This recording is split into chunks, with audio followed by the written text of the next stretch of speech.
इतनी रात गई, किसका फोन है?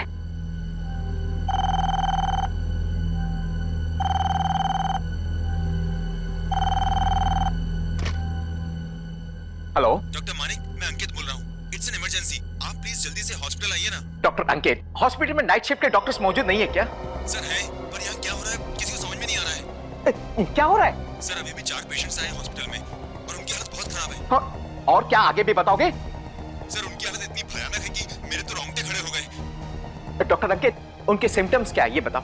सर उनकी खाल काली पड़ गई है और बाल भी काफी झड़ रहे हैं। खाल काली पड़ गई है, बाल झड़ रहे हैं? हाँ सर, और पता नहीं चल रहा है कि उन्हें हो क्या रहा है। ओह my God, listen, it's a serious case. एक काम करो, उन्हें टेट्रामाग्ने के 2 शॉट्स दे दो। मैं अभी पहुंच रहा हूं उधर में। Oh my God,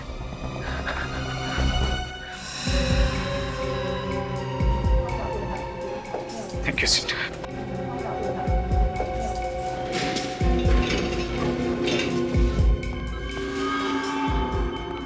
doctor Ankit, मैंने आपसे कहा था इन्हें 2-2 टेट्रामाग्ने के शॉट्स दीजिए, आपने दिया? डोज दे दिए सर। Any improvement? कोई इंप्रूवमेंट नहीं सर, इन चारों के ब्लड प्लेटलेट्स कम हो गए हैं सर।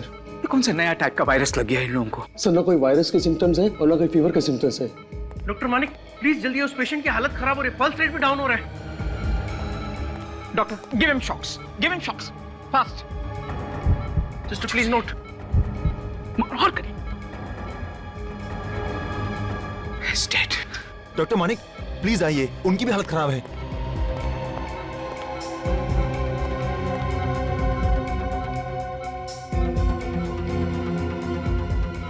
डॉक्टर अंकित, इनका मेडिकल रिपोर्ट दिखाइए। Yes sir. ये लीजिए सर। ओह माय गॉड, ऐसा नहीं हो सकता। क्या हुआ डॉक्टर?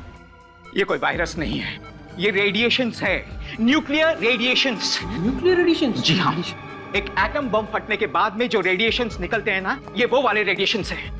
मगर सर बम फटने की कहीं से कोई खबर नहीं आई है। ऐसी खबर तो मुझे भी नहीं मिली है, लेकिन ये रेडिएशंस इन्हें लगे कहां से? डॉक्टर मानिक, बाकी के तीनों पेशेंट की भी डेथ हो गई। ओह my God. Doctors, listen carefully, सबको यहाँ से खाली करवाइए। Come on all of you, please. You all quick quick quick out वरना ये दूसरों में फैल गया तो बहुत बड़ी तबाही हो जाएगी। कम ऑन, खाली कीजिए, एवरीबॉडी आउट आउट आउट। आप लोग emergency please. No more question please. अभी कुछ नहीं बता सकता, आई एम सॉरी।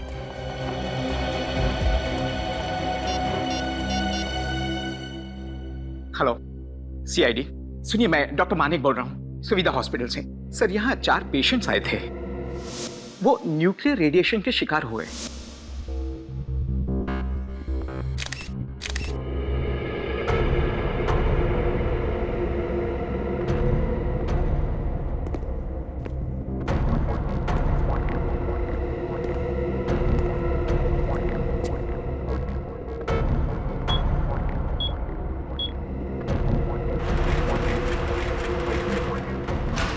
आओ अभिजीत, आओ।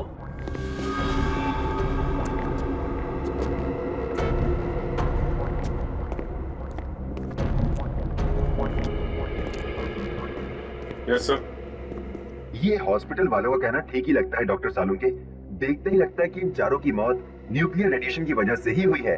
हाँ बॉस, ये चारों बहुत ही जबरदस्त पावरफुल रेडिएशन के शिकार हो गए हैं। हाँ सर, इनके हाथों को देखिए। हाथों के ये निशान से साफ पता चलता है कि इन्होंने जरूर कोई रेडियो एक्टिव पदार्थ को अपने हाथों से पकड़ा है। और कोई आम आदमी रेडियो एक्टिव मटेरियल के इतने नजदीक पहुंचा कैसे? ये पहली कुछ समझ में नहीं आ रही है। यू डोंट वरी डॉक्टर, ये पहले हमारे सीआईडी ऑफिसर सुलझाएंगे। अभिजीत, जैसा कि तुमने देखा और जैसा कि तुमने सुना, ये चारों हाई पावर रेडियो एक्टिविटी की वजह से मरे हैं। तो सर ये रेडिएशन क्या इतनी तेजी से फैलता है कि इंसान अपना बचाव नहीं कर सके? नहीं, इसका असर तो धीरे धीरे ही होता है।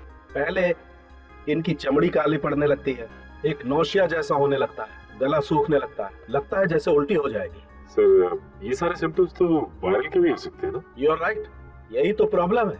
इसी की वजह से बॉस, इन लोगों ने इन सिम्टम्स को अवॉइड कर दी। अगर वक्त पर इलाज करवा लेते तो शायद ये चारों लोग बच जाते।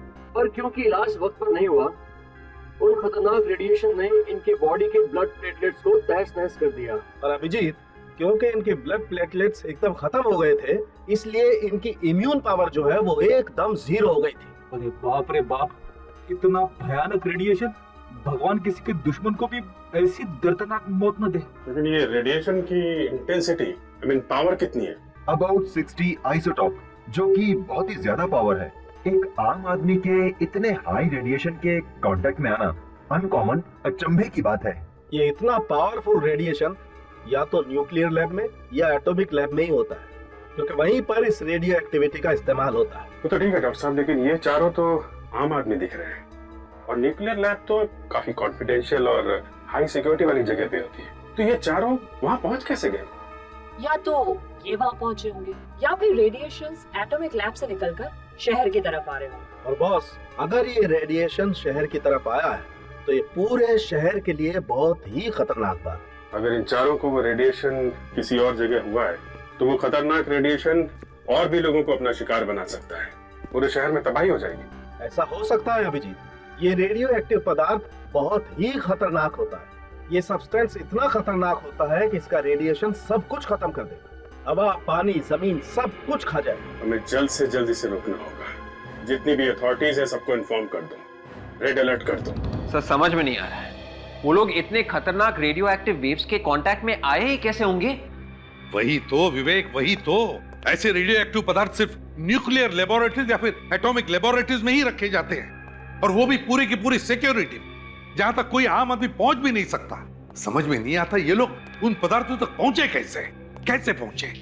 हॉस्पिटल की फाइल में लिखा था कि उन चारों में से एक विकास उस स्क्रैपयार्ड का मालिक था, बाकी तीन उसके यहाँ काम करने वाले थे। स्क्रैपयार्ड मतलब पुराना सामान, कबाड़, रद्दी।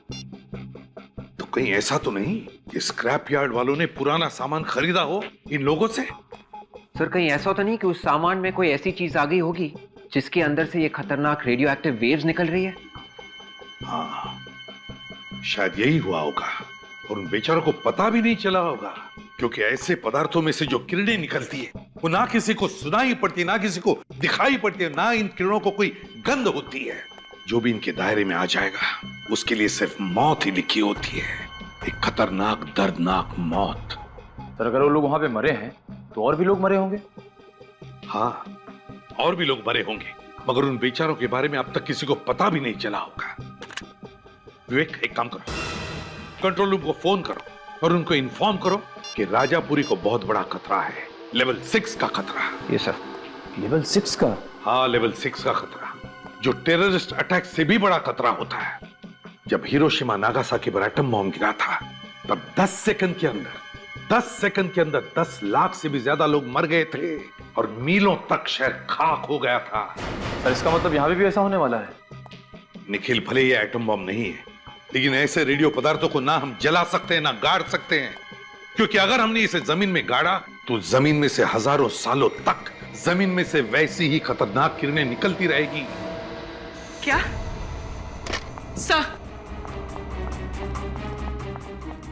सर राजापुरी से बुरी खबरें आ रही हैं। कुछ और लोगों को भी ये रेडियो एक्टिव किरणें लग गई। माय गॉड, कहीं ये किरणें सारे शहर को तबाह न कर दें, इसी बात का डर था। राजापुरी के आसपास का 50 किलोमीटर का एरिया खाली करवाओ 50 किलोमीटर का एरिया। बी केयरफुल ऑफिसर्स, कुछ भी हो जाए किसी भी परिस्थिति में आप अपने प्रोटेक्टिव गैस नहीं उतारेंगे। अब हमें स्पेक्ट्रोमीटर से पता चलेगा कि रेडिएशन इस यार्ड से निकल रही है कि नहीं। सब लोग फैल जाओ और अपने अपने कार्ड से देखते रहना। रेडिएशंस बढ़ती जा रही है।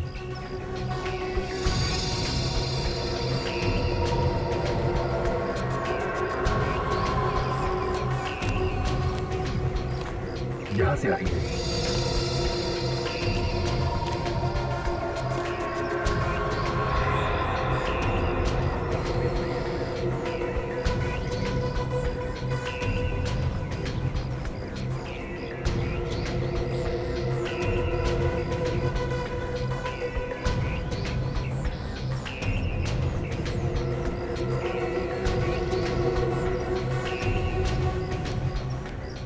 रीडिंग ये बता रही है कि हम लोग रेडिएशन के बहुत करीब पहुंच गए हैं। बहुत करीब है? या सचिन, काजल, सब लोग इधर आओ।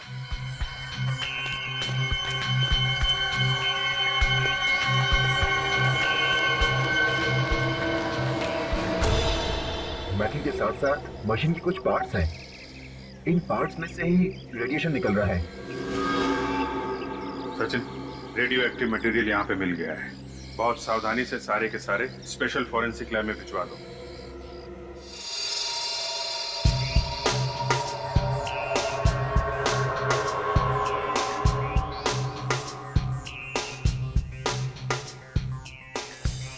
ये सब गामा मशीन के पुर्जे हैं। माना कि सारे पार्ट्स नहीं है, लेकिन ये पुर्जे आधी गामा मशीन बनाने के लिए तो काफी है। ये गामा मशीन किस काम आती है? इनका इस्तेमाल एटॉमिक और न्यूक्लियर लैब्स में पार्ट्स को टेस्ट करने के काम आता है। ऐसे खास मशीन के पुर्जे स्क्रैप यूनिट। जिस किसी ने भी ये भूल की है ना, उसे लापरवाही का मेडल मिलना चाहिए। कितनी जाने जा सकती है इस भूल से? वाकई बहुत बड़ी भूल है।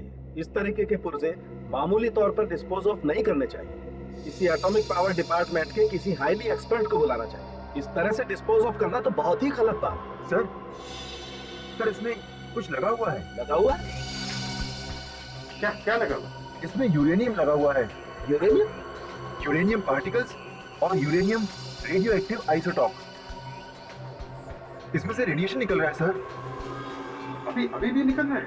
इसमें अभी भी रेडिएशन निकल रहा है। मतलब जिन जिन लोगों ने इस कलपुर्जों को हाथ लगाया होगा, वो ट्रांसपोर्ट वाला, वो मजदूर जिन्होंने इन्हें उठाया होगा, वो सब के सब रेडियो एक्टिविटी के शिकार बन गए होंगे। बिल्कुल।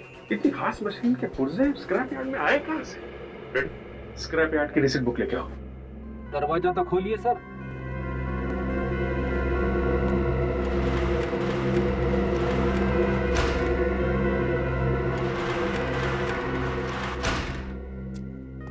पचास जगह से स्क्रैप उठाते हैं लोग। देखिए, उससे कुछ पता चल जाए ये मशीन कहां से उठाई थी उन लोगों ने।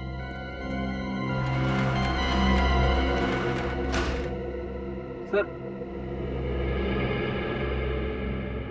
मेटल ट्रेडर्स, साइकिल की दुकानें, कार गैराज है, एल्युमिनियम डीलर्स, एक साइंस कॉलेज भी है। कॉलेज? सर के ये सारे के सारे पार्ट्स साइंस कॉलेज की लैब से तो नहीं है, लेकिन सर कॉलेज की लैब में इतनी खतरनाक मशीन हो सकती है? हो सकती है फ्रेडी। कई बार कॉलेज वाले अपने स्टूडेंट्स को डिमॉन्स्ट्रेट करने के लिए ऐसी मशीनें रखते हैं। काजल, यस सर। कॉलेज में फोन करके देखो कोई रेडियो एक्टिविटी का शिकार तो नहीं हो। Okay sir. I hope college में कोई इस रेडिएशन का शिकार ना हो। स्टूडेंट्स, टीचर्स, न जाने कितनी मासूम जिंदगी है। अरे फ्रेडी सर, मेरी प्रॉब्लम मैं कब से नोटिस कर रही हूँ। आप उस हाथ को बार-बार छू। पता नहीं, हाथ में जलन हो रही है सर। हाथ में जलन हो रही है? हाँ। बाहर आओ मेरे साथ, चलो बाहर आओ। बाहर चलो। आइए सर। अरे ग्लव्स उतारो तुम्हारे। ओह माय गॉड, क्या हुआ सर? जिसका डर था वही हुआ। ये मामूली रैशेस नहीं है। ये देखो, ये हाथ पर ये काले काले धब्बे, ये तो रेडियो एक्टिविटी के सिम्टम्स हैं। रेडी, तुमने किसी चीज को हाथ लगाया था? नहीं सर। याद करो, जरूर कुछ ना कुछ छुआ होगा तुमने। ये क्या है?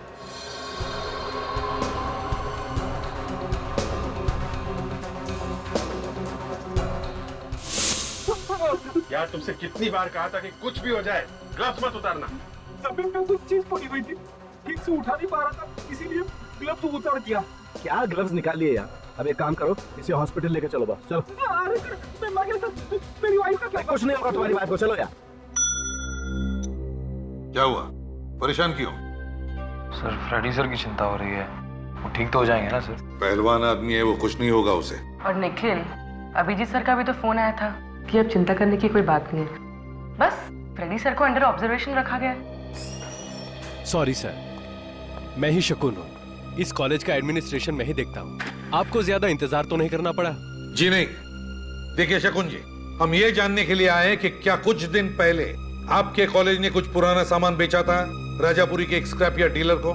जी हाँ सर, कुछ बेकार का सामान इकट्ठा हो गया था सर, इसीलिए हम लोगों ने थोड़ा थोड़ा करके बेचना शुरू कर दिया था सर। तो क्या उसमें कुछ रेडियो एक्टिव मटेरियल था? Radioactive material? जी हाँ, रेडियो एक्टिव मटेरियल। सर, ये आप क्या बात कर रहे हैं सर? हमारे पास कैसे आएंगे वो रेडियो एक्टिव मटेरियल सर? ये तो हम भी जानना चाहते हैं, समझिए आप। उस स्क्रैप यार्ड में 4 लोगों की मौत हो गई है उस रेडियो एक्टिव मटेरियल के रेडिएशन की वजह से। अगर पुराने सामान में कुछ भी रेडियो एक्टिव मटेरियल होता और हमें ये पता होता तो उसे नष्ट करने के लिए हम रेडियो एटॉमिक सेंटर वालों को बुलाते। उस स्क्रैप यार्ड में क्यों भेजते सर? तो कहाँ पे रखा था ये पुराना सामान? सर, हमारी कॉलेज की एक पुरानी बिल्डिंग है जो बंद पड़ी है। वो सारा सामान हमने वहीं रखा था। तो आपके कॉलेज की ये पुरानी बिल्डिंग हम देखना चाहेंगे। सर मुझे नहीं लगता आप लोगों को यहाँ कुछ मिलने वाला है। यहाँ पे कोई रेडियो एक्टिव मटेरियल नहीं रखा गया। शंकु जी, कार्ड का कलर चेंज हो रहा है, मतलब बिल्डिंग के अंदर रेडिएशन है। Sir you are absolutely right sir. Sir ये देखिए सर, स्पेक्ट्रोमीटर में रेडिएशन आ रहे हैं। सर ये कैसे हो सकता है सर? यहाँ पे कोई सामान रखा नहीं गया था सर। कार्ड का कलर चेंज हो रहा है, स्पेक्ट्रोमीटर में रेडिएशन बता रहा है। आप यहाँ खड़े खड़े क्या बोल रहे हैं? ऊपर चल के देखते हैं। चलिए सर।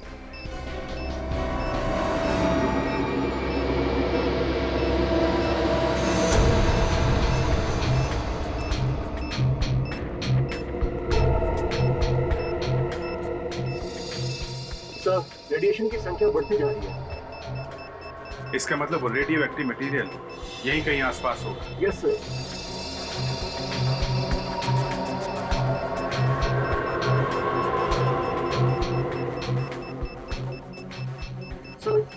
सर इस तरफ की संख्या भी बढ़ती जा रही है। इधर या देखिए।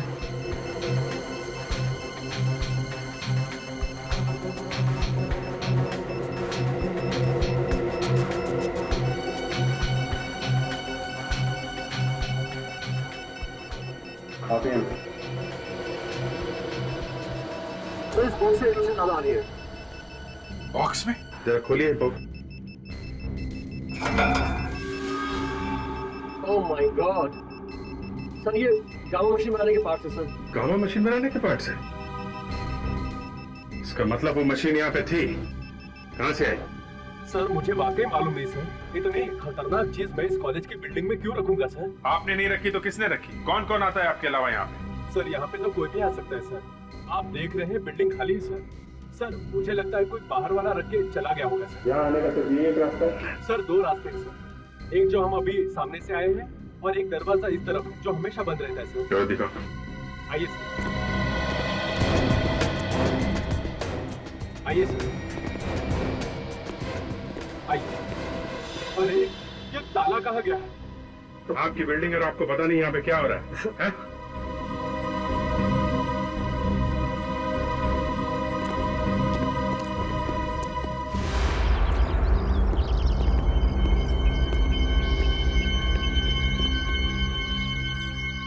ये देखो, ये ट्रक के टायर का निशान है। ऐसा लगता है कि वो रेडियो एक्टिव मटेरियल के बाकी पार्ट्स कोई ट्रक में डाल के ले गया यहाँ से। ऐसा अच्छा फायदा उठाया वो लोगों ने खाली बिल्डिंग का। अगर सर ये लोग जो कोई भी हैं, वो गामा पार्ट्स क्या करेंगे क्या? जो कोई भी है उनके मंसूबे ठीक नजर नहीं आ रहे हैं। अगर वो पार्ट्स किसी गलत हाथों में पड़ गए तो आने वाली तबाही का तुम लोग अंदाजा भी नहीं लगा सकते। ये कैसे हो सकता है? हो ही नहीं सकता। इतना खतरनाक रेडियो एक्टिव मटेरियल उस कॉलेज की पुरानी बिल्डिंग में छुपा के रखा था और कॉलेज अथॉरिटीज को पता तक नहीं। सर वो बिल्डिंग काफी समय से खाली थी। इसी बात का फायदा उठा के उस मुजरिम ने वो सारे रेडियो एक्टिव मटेरियल्स वहीं पे छुपा दिए। विवेक, उस स्पेक्ट्रोमीटर ने जो रीडिंग दिखाई थी रेडिएशन की, उससे इतना तो पता चलता है कि सारा का सारा रेडियो एक्टिव मटेरियल उन्होंने उस स्क्रैप यार्ड डीलर को नहीं बेचा है, बल्कि उसमें से कुछ तो रेडियो एक्टिव मटेरियल मुजरिम अपने साथ लेकर गया है। मगर सर इतने खतरनाक मटेरियल का मुजरिम ले जाकर करेगा क्या? वो खुद भी तो मर सकता है सर उसकी किरणों से। निखिल, मरने से पहले वो कुछ भी कर सकता है, कुछ भी कर सकता है। बाहर देशों को स्मगल कर सकता है, आतंकवादियों को बेच सकता है। ये कोई छोटा मोटा केस नहीं, ये हमारे देश की सुरक्षा का सवाल है। अगर किसी लैब से रेडियो एक्टिव मटेरियल चोरी हुए हैं, तो फिर उस लैब ने अभी तक इस बात की रिपोर्ट क्यों नहीं लिखवाई? वही तो, इतने हाई सिक्योरिटी वाले लेबोरेटरी में से ऐसा सामान चोरी हो ही कैसे सकता है? ये कोई अंदर वाले का ही काम है और इसीलिए किसी को अब तक पता तक नहीं चला है। सो उस कॉलेज की पुरानी बिल्डिंग के पास हमें ट्रक के टायर्स के निशान मिले थे सर। वो रेडियो एक्टिव मटेरियल्स जरूर किसी ट्रक में ले जाए गए हैं सर। तो फिर विवेक, हमें किसी भी हालत में उस ट्रक का पता लगाना ही चाहिए, वरना तबाही मच जाएगी शहर में, तबाही। हेलो एसीपी प्रद्युमन यार। क्या? कहां पर? कब? My God. ठीक है, हम लोग अभी आते हैं। क्या हुआ सर? विवेक, शहर से दूर एक रिसोर्ट में एक परिवार पिकनिक मनाने गया था। उस परिवार के सारे लोग मर चुके हैं इस रेडियो एक्टिव मटेरियल की वजह से।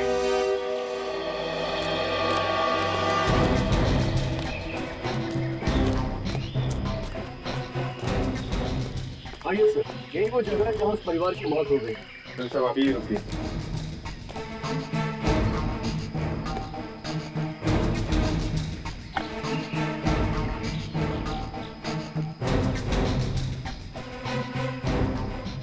मैनेजर साहब आपका रिसोर्ट है वहाँ पे? जी। तो इस परिवार की मौत यहाँ पे कैसे हुई?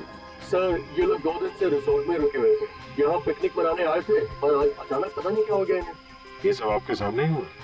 जी नहीं, मैं उस वक्त यहाँ नहीं था। मुझे फोन पर इंफॉर्मेशन मिली कि मेरा माली यहाँ पर था और जब उसने इनके पास जाकर इनकी हेल्प करने की कोशिश की तो वो भी बेहोश हो गया। वो भी हॉस्पिटल में है, हालत काफी नाजुक है सर उसकी। आप काफी किस्मत वाले मैनेजर साहब, आप यहाँ नहीं थे तो आप भी रेडिएशन का शिकार हो जाते। मेरी तो समझ में नहीं आ रहा सर कि रेडियो एक्टिव रेडिएशन यहाँ तक कैसे पहुँच गए। हमारा रिजल्ट तो शहर से काफी दूर है सर। ये देखिए सर, जमीन में अभी भी रेडिएशन मौजूद है। माय गॉड, यहाँ पे रेडिएशन है लेकिन वो रेडियो एक्टिव मटेरियल कहाँ है? मैनेजर साहब जी प्लीज अपने रिसोर्ट में वापस चले जाइए। जी सर। आसपास चेक करो, देखो वो रेडियो एक्टिव मटेरियल कहाँ पे है। जी सर।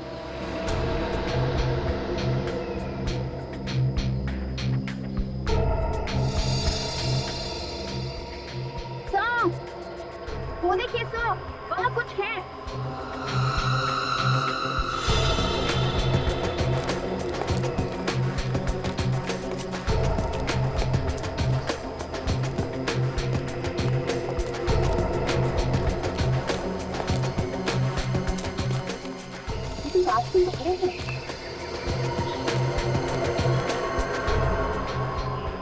हाँ सर, ये तो किसी ट्रक की हेडलाइट्स की कांच की ट्रक का ही हेडलाइट है। ये देखो, ये टायर मार्क, लगता है यहाँ पे एक्सीडेंट हुआ है ट्रक का। सर मुझे तो लगता है ये उसी ट्रक का एक्सीडेंट हुआ है जो कॉलेज से रेडियो एक्टिव मटेरियल लेके निकला था। अगर ये वो ट्रक है तो इसके बारे में पता कैसे चलेगा? वहाँ पीछे बाबूमल गांव में एक पुलिस चेक पोस्ट है। अगर ये ट्रक वहां से इस तरफ आया तो उस चेक नाके पे जरूर पता चल जाएगा। Let's go there. Sir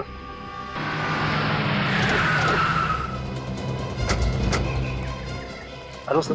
hello inspector, आपको मालूम है कि हम लोग ऐसे केस पे काम कर रहे हैं जो रेडियो एक्टिविटी से जुड़ा हुआ है। मतलब उसमें लोग न्यूक्लियर एक्शन की वजह से मर रहे हैं। जी हाँ, ये खबर पूरे शहर में फैल चुकी है। 12 बजे से 1 बजे के बीच में यहाँ से कोई ट्रक गुजरा था क्या, जिसका आगे एक्सीडेंट हुआ पिकनिक स्पॉट पे? जी हाँ, सीजन फैमिली रिसोर्ट्स के पास हादसा हुआ था। हमारे कुछ ऑफिसर्स हादसे वाली जगह पर गए थे और सर हमें इन्फॉर्मेशन मिली है कि जो ऑफिसर हादसे वाली जगह पर गए थे उनकी तबीयत अचानक खराब हो गई। उनकी तबीयत खराब हो गई? जी हाँ। अभी कहाँ है बोलो? हॉस्पिटल में भर्ती है सर। अभी कैसे है बोलो? पूरी तरह से ठीक नहीं है लेकिन पहले से बेहतर है। उनकी तबीयत इसलिए बिगड़ी इंस्पेक्टर कि जिस ट्रक का एक्सीडेंट हुआ है उसी में वो रेडियो एक्टिव मटेरियल ले जाया जा रहा था। ओह माय गॉड। आपके पास उस ट्रक का नंबर है? जी हाँ सर, आइए।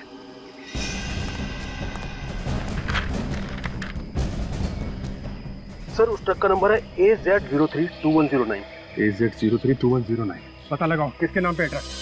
ए मंगेश जल्दी आ, लॉरी निकालना है। क्या गनिंदर कौन है? मैं हूँ सर। हम लोग सीआईडी से। सीआईडी से? कोई अच्छी खबर लाए क्या?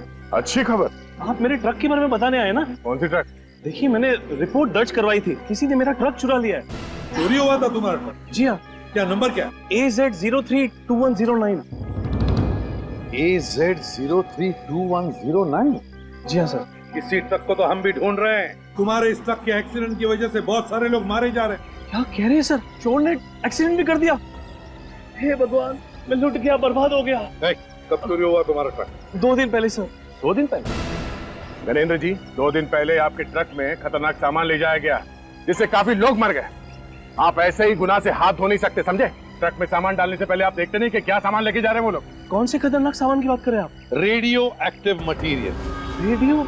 जी हाँ, रेडियो एक्टिव मटेरियल। सर किस सामान की बात करें मैं समझ नहीं पा रहा हूँ सर। ट्रक तुम्हारा ही था ना? सर ट्रक मेरा था पर सामान मेरा नहीं था सर। शायद उन लोगों ने खतरनाक सामान मेरे ट्रक पे डाल दिया जिन्होंने ये चुराया था सर। सर 2 दिन पहले एक आदमी ने इस ट्रक की बुकिंग की, आखिरी वक्त पे बुकिंग कैंसिल कर दी। आखिरी मिनट में बुकिंग कैंसिल कर दी? जी हाँ, और सर ट्रक यहीं पर था, उसी रात को चोरी भी हो गई। बड़ी लंबी प्लानिंग की है मुजरिमों ने। पहले इसका ट्रक बुक किया ताकि और कोई बुक ना करे, और फिर आखिरी मौके पर ट्रक का बुकिंग कैंसिल कर दिया और ट्रक यहीं पर खड़ी हो गई बिना भाड़े के। फिर रात को उन्होंने उस ट्रक को चोरी कर दिया। और सर सीधे वो लोग यहाँ से ट्रक लेकर उस कॉलेज की पुरानी बिल्डिंग में गए। वहां पर रेडियो एक्टिव सामान लोड कर दिया और हाईवे पर निकल गए। लेकिन उन्होंने ये नहीं सोचा था कि ट्रक का एक्सीडेंट भी हो सकता है। कहाँ पे खड़ी थी ट्रक तुम्हारी? आइए सर मैं बताता हूँ। चलो दिखाओ।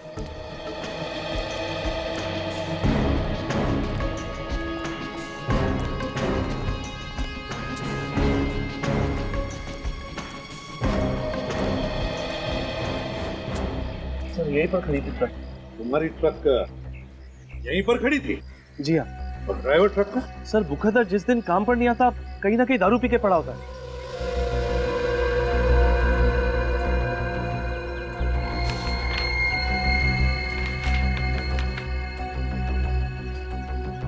पेस्ट्री का बॉक्स है सर, पेस्ट्री कॉर्नर का बिल भी है। तुम्हारा ड्राइवर दारू के साथ पेस्ट्री खाता है? हम मजाक कर रहे हैं साहब, ढाबे पे खाने वाले आदमी को पेस्ट्री से क्या मतलब है? ये पेस्ट्री का बॉक्स यहाँ पर कैसे आया? तो शायद चोर ने पेस्ट्री खाई है ट्रक चुराने से पहले। जरा काम करो, पेस्ट्री कॉर्नर पर जाओ, पूछताछ करो, देखो क्या पता चलता है। Yes sir.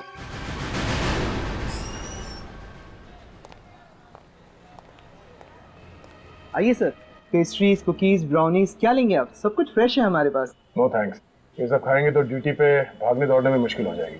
क्या आप लोग ड्यूटी पे भागते हैं? जी हाँ, मुजरिम को पकड़ने के लिए सीआईडी को उसके पीछे भागना पड़ता है। आप लोग सीआईडी वाले हैं? जी हाँ। सर क्या हुआ, किसी का खून हो गया क्या? अब तक खून तो नहीं हुआ है, मगर बहुत सारे मासूम लोगों की जान खतरे में। ये बिल देखिए, 2 दिन पहले किसी ने यहाँ से 4 पेस्ट्रीज खरीदी। किसने खरीदे थे पेस्ट्रीज में बता सकते हैं आप? सर सुबह से 40 से 50 कस्टमर आ चुके हैं, मुझे तो आज के लोग भी याद नहीं, तो 2 दिन के पहले के बता पाना तो मेरे लिए बहुत ही मुश्किल होगा सर। जरा सोच के बताइए। ये बिल देखिए, इसमें लिखा है कि 2 दिन पहले शाम 6:30 बजे 4 पेस्ट्रीज खरीदे गए थे। सॉरी सर, वाकई मैं नहीं बता पाऊंगा। अगर मुझे पता होता तो मैं आपकी जरूर मदद करता। ये सीसीटीवी कैमरा ये चल रहा है? हाँ सर। Very good. परसों शाम 6:30 बजे की फुटेज दिखाई हमें। हाँ सर, मैं आपको फुटेज जरूर दिखा सकता हूँ। आइए सर, आइए प्लीज।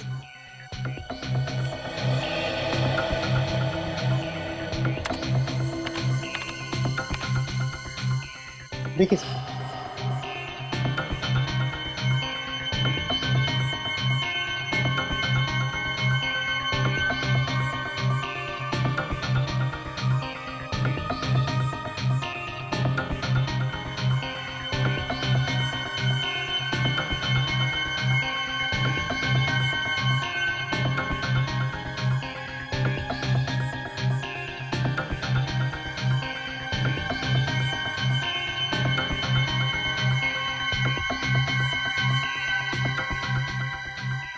सर शॉप में 6:30 बजे 3 लोग आए, इनमें से कोई हो सकता है सर। इस पहले आदमी ने पैटीज खरीदा था, दूसरे ने क्रीम रोल, मगर इस तीसरे वाले आदमी ने 4 पेस्ट्रीज खरीदे थे। और इस बिल में लिखा है कि उस आदमी ने 4 पेस्ट्रीज खरीदे थे। तो शायद यही वो आदमी है जिसने वो रेडियो एक्टिव मटेरियल चुराया है। इसकी कुंडली निकालो। क्या 20 लोगों की जानें जा चुकी है? नहीं, देखिए, आपको लोगों को जागरूक करना ही चाहिए, उन्हें सतर्क करना ही चाहिए। लोगों की जानें नहीं जानी चाहिए इस रेडियो एक्टिव किरणों की वजह से, समझा? हाँ। मुझे तो बहुत फिक्र हो रही है सर। अगर जल्दी से कुछ नहीं किया गया तो न जाने और कितने मासूमों की जान चली जाएगी इस रेडियो एक्टिव मटेरियल की वजह से। विवेक, पता है मुझे, लेकिन एक बात अच्छी है कि वो ट्रक जिसमें रेडियो एक्टिव मटेरियल था वो शहर से दूर था, वरना न जाने कितने लोगों की जाने गई होती अब तक। हाँ काजी, उस पेस्ट्री शॉप की सीसीटीवी फुटेज से पता चला वो आदमी कौन है? यस सर, ये है वो आदमी, विक्रम नाम है इसका। विक्रम? चोरी के 2 केस में जेल भी जा चुका है। मतलब ये विक्रम पुराना मुजरिम है? हाँ सर, और हैरानी की बात तो ये है कि ये विक्रम एक मुजरिम होते हुए भी एक गवर्नमेंट लैब में सिक्योरिटी गार्ड की नौकरी कर रहा है। काजल, क्या इस गवर्नमेंट लैब में रेडियो एक्टिव मटेरियल्स का इस्तेमाल किया? उस लैब में रेडियो एक्टिव मटेरियल्स का इस्तेमाल भी किया जाता है। तो इसका मतलब है ये इस विक्रम ने उन मुजरिमों को मदद की है वो रेडियो एक्टिव मटेरियल चुराने में। डॉक्टर शांतनु, जब आप किसी को काम पे रखते हैं तो उसका इंटरव्यू वगैरह तो लेते हो? बिना इंटरव्यू के कैसे रखेंगे किसी को? तो इस विक्रम का भी इंटरव्यू लिया होगा आपने? हाँ, लिया था। जिस आदमी का क्रिमिनल रिकॉर्ड है उसे आपने नौकरी पे कैसे रख लिया? दरअसल हमें मालूम था कि विक्रम 1-2 बार चोरी के इल्जाम में जेल जा चुका है। अच्छा, आपको मालूम था, फिर भी आपने उसे गार्ड की नौकरी दी? हर गलत इंसान को एक नई जिंदगी शुरू करने का मौका मिलना ही चाहिए। आपकी बात ठीक है डॉक्टर शांतनु, फिर भी इतनी खास तरीके की लैब में ऐसे आदमी को नौकरी पर रखने से पहले आपको 10 बार सोचना चाहिए। हाँ, मैंने सोचा नहीं था कि एक मामूली गार्ड के दिमाग में ये बात आ सकती है कि लैब से रेडियो एक्टिव मटेरियल चुरा लो। देखिए, पैसा देख के तो अच्छों की नियत बदलते देर नहीं लगती। विक्रम तो एक चोर था, लेकिन वो साइंटिस्ट नहीं था, और उसे कैसे मालूम कि ये रेडियो एक्टिव मटेरियल है? और वैसे भी हमारे यहाँ लैब के अंदर सिक्योरिटी गार्ड्स का अंदर आना बना है। अगर विक्रम को ये पता नहीं था कि रेडियो एक्टिव मटेरियल कौन सा है, तो फिर ये चोरी उसने अकेले ने नहीं की है, कोई और भी मिला हुआ उसके साथ, शायद इसी लैब का कोई आदमी। ये आप क्या कह रहे हैं? हम लोगों में से कोई ऐसा क्यों करेगा? किसी ने तो किया है, वरना इतने हाई लेवल की चोरी सिर्फ विक्रम के बस की बात नहीं है। आप हमें ये बताइए कि जिस रात विक्रम ड्यूटी पे था, यहाँ लैब के अंदर कौन सा साइंटिस्ट काम कर रहा था? उस रात यहाँ डॉक्टर सिद्धार्थ लैब के अंदर थे। डॉक्टर सिद्धार्थ? जरा बुलाइए उन्हें। सर, उन्हें बुलाना तो मुश्किल है। क्यों? वो भी भाग गए क्या? नहीं, जब से विक्रम नहीं आए हैं तब से डॉक्टर सिद्धार्थ भी गायब है। डॉक्टर सिद्धार्थ भी गायब है? आपको पता होगा कि कहाँ पे हैं वो? नहीं, वो तो अपना फोन भी बंद करके बैठे हैं। कोई बात नहीं, आप जरा डॉक्टर सिद्धार्थ का एड्रेस दीजिए, देखें जरा कौन से मच्छर ने काटा है उसे।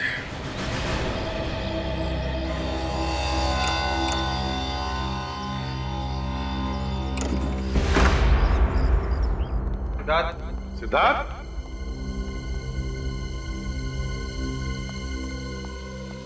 बदबू कैसी आ रही है?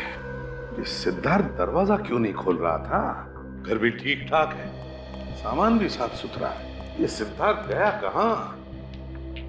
बदबू कुछ ज्यादा ही आ रही है इस तरह। देखो जरा, देखो कहां से आ रही है बदबू।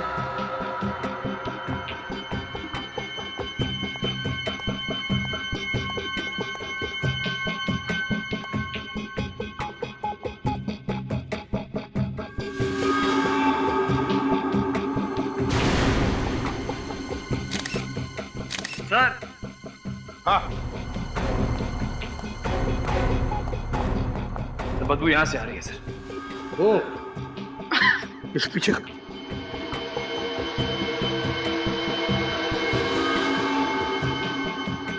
सर, ये तो सिद्धार्थ ही है। सिद्धार्थ यही है। उनको नजदीक से गोली चलाई है, छाती में। तो शायद सिद्धार्थ को उन रेडियो एक्टिव मटेरियल्स की चोरी के बारे में पता चल गया होगा सर, और इसीलिए उन मुजरिमों ने इसका खून कर दिया। विवेक, मुझे तो लगता है ये सिद्धार्थ उन मुजरिमों के साथ मिला हुआ था। जैसे उन लोगों का काम खत्म हो गया, उन्होंने सिद्धार्थ का काम तमाम कर दिया। बॉडी की हालत को देख के लगता है इसकी मौत 2-3 दिन पहले हुई है। सर, उस ट्रक की चोरी भी तो 2 दिन पहले हुई थी। हाँ, ट्रक की चोरी भी 2 दिन पहले हुई थी। तो लगता है सिद्धार्थ की मौत भी उसी रात को हुई है, ट्रक की चोरी की रात को। और फिर इसके घर में कोई लूटपाट भी नहीं हुई है। तो इसका मतलब है सिद्धार्थ उन लोगों को जानता था, जरूर जानता था उन लोगों को। काम करो, घर में उसकी जितने भी डॉक्यूमेंट्स है, फाइल्स है, डायरीज है, जो कुछ भी मिले उठा और ले चलो। सर, डॉक्टर सालुंके की रिपोर्ट आ गई है सर। सिद्धार्थ का खून 4 दिन पहले हुआ था। 4 दिन पहले? Yes sir. 4 दिन पहले उसने काम पर जाना बंद कर दिया था, और 4 दिन पहले रेडियो एक्टिव मटेरियल की चोरी भी हुई थी। मतलब साफ है सर, मुजरिमों ने पहले सिद्धार्थ का इस्तेमाल किया वो रेडियो एक्टिव मटेरियल चुराने के लिए, और जैसे उनका काम पूरा हुआ, उन लोगों ने सिद्धार्थ को अपने रास्ते से हटा दिया। सर, और एक बात पता चली है सर, पिछले 3 महीनों से सिद्धार्थ के अकाउंट में कोई धनाधन पैसे डाल रहा था। सिद्धार्थ के अकाउंट में कोई धनाधन पैसे डाल रहा था? मगर कौन? सर, पैसे बाहर से आ रहे थे। पैसे बाहर से आ रहे थे? तो उसका एक ही मतलब हो सकता है, वो पैसे हमारे किसी दुश्मन देश से आ रहे थे। कोई ऐसा देश जो हमारा ही रेडियो एक्टिव मटेरियल इस्तेमाल कर रहा है हमारे ही खिलाफ। सर, थोड़े से पैसों के लिए सिद्धार्थ अपने देश से गद्दारी कर रहा था। सर, बैंक वाले पता लगाने की कोशिश कर रहे हैं कि सिद्धार्थ के अकाउंट में पैसे किसने डाले थे। जैसे उनको पता चलेगा वो हमें तुरंत इन्फॉर्म कर देंगे सर। इस विक्रम की क्या खबर है? हाँ? सर, इसके बारे में अभी तो कुछ पता नहीं चल पाया सर। इसका फोन भी बंद आ रहा है, लगता है शहर छोड़ के भाग गया। ये देखिए सर, सिद्धार्थ की डायरी में कुछ अजीब सा नंबर लिखा हुआ है। A8M9 B2N और दूसरा है A2P1 9DB। सर, ये किसी तरह का कोड लग रहा है। कोई ऐसा कोड जो कोई और समझ न सके।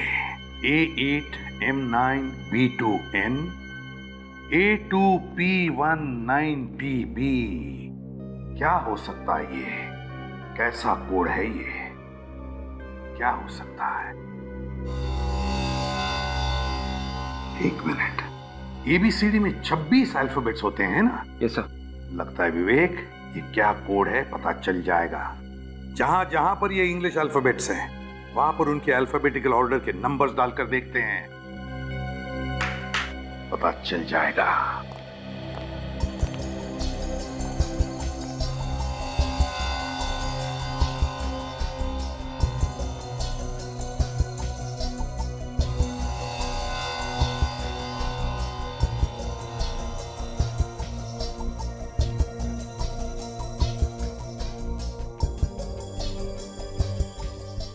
अब देखते हैं। ए का अल्फाबेटिकल ऑर्डर में नंबर है 1, 8, M ABCDEFGHIJKL M, 12 और 1 13, फिर है 9। बी का नंबर है 2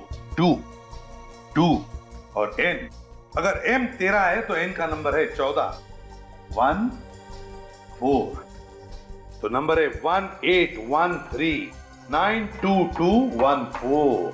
सर ये तो विक्रम का मोबाइल नंबर है। ये नंबर विक्रम का मोबाइल नंबर है, तो अगर ये विक्रम का नंबर है तो ये कोड भी कोई मोबाइल नंबर ही होगा। देखते हैं। ए का 1 2 ABCDEFGHIJKLMNOP, 15 और 1 16, 16 9 T, P के आगे 4 अल्फाबेट्स QRST। अगर P का नंबर 16 है तो 17 18 19 20, T का नंबर है 20 और B का नंबर है 2। नंबर है 121619202। ये किसका नंबर है? ये नंबर जरूर उस मुजरिम का है। काजल, इस नंबर पर फोन लगाओ और जैसे कोई फोन उठाए कम से कम 40 सेकंड तक बात करती रहो ताकि हम नंबर ट्रेस कर सके, उसका लोकेशन पता कर सके। और विवेक, नंबर ट्रेस करो, लोकेट करो नंबर को।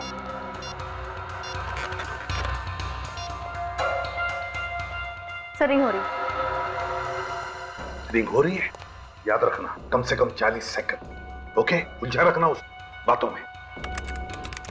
हेलो, गुड इवनिंग जी। हमें बहुत खुशी हो रही है आपको बताने के लिए कि आपका नंबर लकी ड्रॉ में सेलेक्ट हो गया है। जी हाँ, ये एकदम सही नंबर है जी, बिल्कुल। इनफैक्ट हम आपको और इन्फॉर्म करने के लिए बहुत खुश हैं कि आपका नंबर जी बिल्कुल सर ट्रेस हो गया है। ग्रेट, नंबर ट्रेस हो गया, मतलब मुजरिम कहाँ है ये भी पता चल गया। अब उसे पता चलेगा कि हमारे देश के साथ खिलवाड़ करने का अंजाम क्या होता है।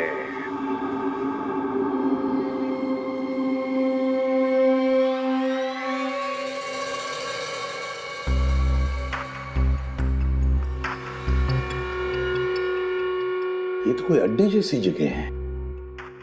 होशियार रहना, गन्स निकालो।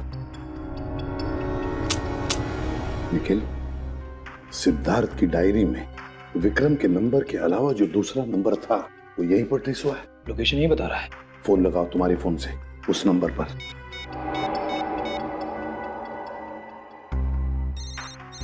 तो रिंग जा रही है सर। एक मिनट, रिंग यहीं पर बज रही है कहीं।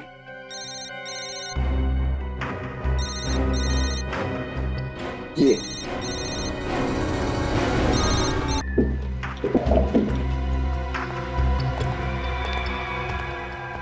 जब ये निकालो।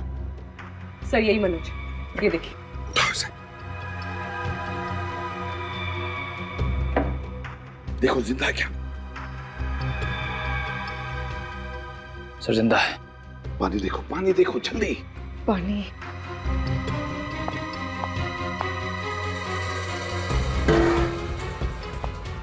मारो। मनोज। मनोज नहीं मनोज, हम लोग सीआईडी से। आज आप लोग नहीं आते मैं शायद बच नहीं पाता। चुप। सिद्धार्थ के साथ तुम भी मिले हुए थे ना वो रेडियो एक्टिव सामान गवर्नमेंट लेबोरेटरी में से चुराने में? क्या मिला उसके बदले में? तुम्हें छोड़कर गए ना, तुम्हें बांधकर मरने के लिए। बहुत बड़ी गलती हो गई साहब। आज तक तो मैं छोटी मोटी चोरियां किया करता था, लेकिन आज पहली बार बहुत बड़ा पाप हो गया साहब। तुम्हारे इस गुनाह की वजह से सैकड़ों लोग अपनी आखिरी सांसें गिन रही हैं, समझे? मैंने सोचा कि ये चोरी भी और चोरियों की तरह ही होगी। अगर मुझे पता होता कि इन सब में आतंकवादी भी शामिल है तो मैं उनका कभी साथ नहीं देता साहब। क्या कहा? आतंकवादी? हाँ साहब, मुझे नहीं पता था कि ये बाबू ये सारा सामान आतंकवादियों को बेचने वाला है। मेरा शक सही था। कौन है ये बाबू? कौन है ये बाबू? जल्दी बताओ, बताओ जल्दी। बाबू मेरा पार्टनर है साहब। मैंने उसे रोकने की कोशिश भी की, सीआईडी के पास जाऊंगा इसकी भी धमकी दी, लेकिन वो नहीं माना और मुझे यहाँ बांध के चला गया। तो बता, कब होने वाला ये सौदा आतंकवादियों के साथ? कब होने वाला और कहाँ होने वाला? जल्दी बता। शाबाश, इस रेडियो एक्टिव सामान की मुझे कब से जरूरत थी। तूने तो मेरा बरसों का सपना पूरा कर दिया। पर आप इस सामान का करोगे क्या? इससे छोटा मोटा एटम बम बनाऊंगा और इंडिया पर ही फोड़ूंगा। तबाही मचा दूंगा, तबाही। तड़प तड़प के मरेंगे यहाँ के लोग। तू यहाँ से जल्दी निकल जा, तेरे को मैं इसकी खबर पहुँचा दूंगा। क्या? तुझे और तेरे साथियों को मैं विदेश पहुँचा दूंगा। कुछ नहीं होगा तो मैं कुछ नहीं। हम तो ठीक हैं, पर हमारे देशवासियों का? इस देश ने तुझे दिया ही क्या है? सालों तू जेल में सड़ा है ना, अब तो बस खुशियां मना, खुशियां। समझा? ए, लेके जा।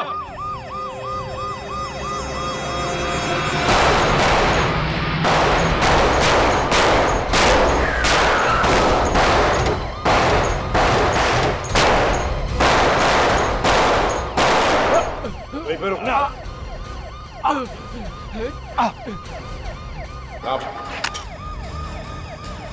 एक सेक्रेटरी का मेडल लेके नहीं जाएगा तो? साहब, ये सब हमने पैसों के लिए किया था साहब। पैसों के लिए तुम लोगों ने रेडियो एक्टिव मटेरियल की चोरी की, जिस थाली में खाया उसी में छेद। क्या सोचा तुम लोगों ने कि हमारा देश कोई खिलौना है जिसे तुम जैसे जानवर जब चाहे जैसे चाहे खेल सकता है? आप लोगों ने हमारे सारे इरादों पर पानी फेर दिया। जब जब जुर्म और आतंक इस देश को बर्बादी की तरफ ढकेलने की दस्तक देंगे, तब तब सीआईडी इस जुर्म और आतंक का सर्वनाश करेगी। तुम्हारे इस खिलौने अपराध की मौत और सिर्फ मौत ही है सजा।